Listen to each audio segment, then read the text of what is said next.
नमस्कार, मैं हूं पंकज और आपका स्वागत है आपके अपने YouTube चैनल जियो स्पेक्ट्रा 360 में। नाउ इमेजिन एक ऐसा मोमेंट जब दुनिया का सबसे पावरफुल कंट्री यूनाइटेड स्टेट्स किसी कंट्री पर सैंक्शंस लगाता है और नॉर्मली दुनिया के कंट्रीज उसे फॉलो करते हैं। लेकिन इस बार कुछ अलग हुआ है। चाइना ने ओपनली यूएस को चैलेंज कर दिया है, सैंक्शंस को इग्नोर नहीं बल्कि ब्लॉक कर दिया है। सबसे शॉकिंग बात ये सब हुआ directly during the leadership connected to Donald Trump के इन्फ्लुएंस वाले जियोपॉलिटिकल फेज में। क्या ये सिर्फ एक इकोनॉमिक मूव है या फिर ग्लोबल पावर शिफ्ट की शुरुआत? आज हम इस वीडियो में समझेंगे चाइना ने ऐसा क्यों किया, यूएस क्या कर सकता है और इसका इम्पैक्ट इंडिया और दुनिया पर क्या होगा। सबसे पहले समझते हैं यूएस सैंक्शंस होते क्या हैं।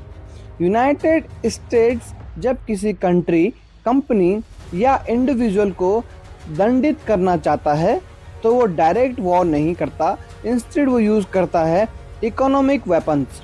ये सैंक्शंस कंट्रोल होते हैं by United States Department of the Treasury के अंडर, स्पेशली OFAC। सैंक्शंस का मतलब डॉलर ट्रांजैक्शन बंद, global banking access cut, trade restrictions, company blacklist. और क्योंकि यूएस डॉलर दुनिया की रिजर्व करेंसी है, ऑलमोस्ट हर कंट्री इनडायरेक्टली यूएस पे डिपेंड करती है। इसीलिए historically US sanctions is equal to global compliance. लेकिन इस बार चाइना ने कुछ हटके कर दिया है। Instead of following US orders, China ने ओपनली कहा हम अपनी फॉरेन पॉलिसी खुद डिसाइड करेंगे। चाइना ने सिर्फ अपोज नहीं किया है बल्कि एक्टिवली सपोर्ट किया है उन कंट्रीज को जिन पर सैंक्शंस लगे थे।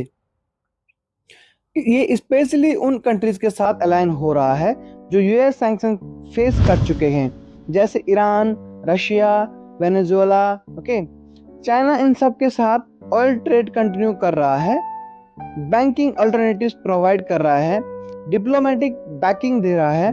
मतलब सिंपल है, यूएस आइसोलेट करता है, चाइना इंटीग्रेट करता है और इसी वजह से ग्लोबल पावर ब्लॉक्स बन रहे हैं। यूएसए वर्ल्ड का फाइनेंशियल हब है, लेकिन चाइना वर्ल्ड का मैन्युफैक्चरिंग हब है। और जब ये दोनों क्लैश करते हैं तो इम्पैक्ट हर कंट्री पर पड़ता है। अब सबसे इम्पोर्टेंट, इंडिया का क्या होगा। इंडिया एक ट्रिकी पोजीशन में है। एक तरफ यूएस के साथ स्ट्रॉन्ग पार्टनरशिप और दूसरी तरफ चाइना एक मेजर नेबर और कंपटीटर। अगर डॉलर सिस्टम वीकेन होता है, इंडिया को ट्रेड डाइवर्सिफिकेशन का मौका मिलेगा, लेकिन फाइनेंशियली स्टेबिलिटी का रिस्क भी बढ़ेगा। अगर टेंशन्स बढ़ते हैं, ऑयल प्राइसेस फ्लक्चुएट होंगे, सप्लाई चेन्स डिसरप्ट होंगी और इंडिया के लिए ये सिचुएशन अपॉर्चुनिटी भी है और रिस्क भी। फ्यूचर में क्या हो सकता है? 3 पॉसिबल सिनेरियोज।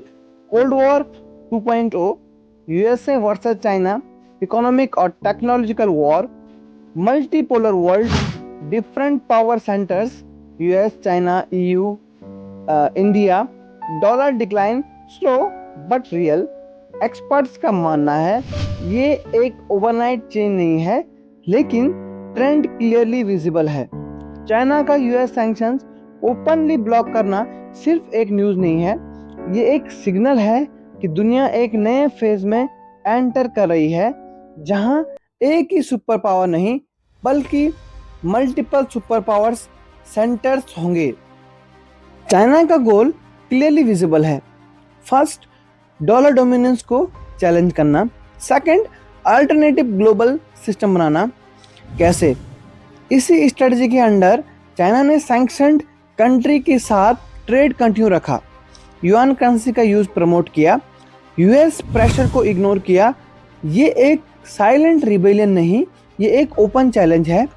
ये कॉन्फ्लिक्ट सिर्फ पॉलिटिकल नहीं है, ये है करेंसी वॉर। आज भी दुनिया का मेजॉरिटी ट्रेड होता है यूएस डॉलर में, लेकिन चाइना एग्रेसिवली पुश कर रहा है अपनी करेंसी युआन। ये इनिशिएटिव का नाम है belt and road initiative. China countries को लोन्स देता है, इंफ्रास्ट्रक्चर बनाता है और रिटर्न में युआन यूज़ करने के लिए इंकरेज करता है। अगर ज़्यादा कंट्रीज युआन यूज़ करने लगेंगे तो यूएस का बिगेस्ट वेपन सैंक्शंस वीक हो जाएगा। A lot of geopolitical developments are coming forward regarding this topic. So जो भी आपके ओपिनियंस हैं, जो भी आपके थॉट्स हैं, वो आप कमेंट सेक्शन में मुझे बता सकते हैं। And do not forget to like, share, subscribe Geo Spectra 360। Thank you guys, thank you so much.